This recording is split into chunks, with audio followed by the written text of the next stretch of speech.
ఆలమంద కాపరిలా కనిపించలేదా ఆనందలాల ఆలమందు కాలుడిలా అనిపించు కాదా ఆనందలీలా వేలితో కొండను ఎత్తే కొండంత వేలు పట్టే ఆనందలాల తులసి దళానికి తేలిపోయి తూగునట్టే ఆనందలీలా బాలుడా గోపాలుడా లోకాల పాలుడా తెలిసేది ఎలా ఎలా చాంగుబడా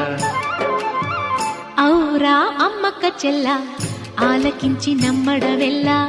అంత వింత గాథల్లో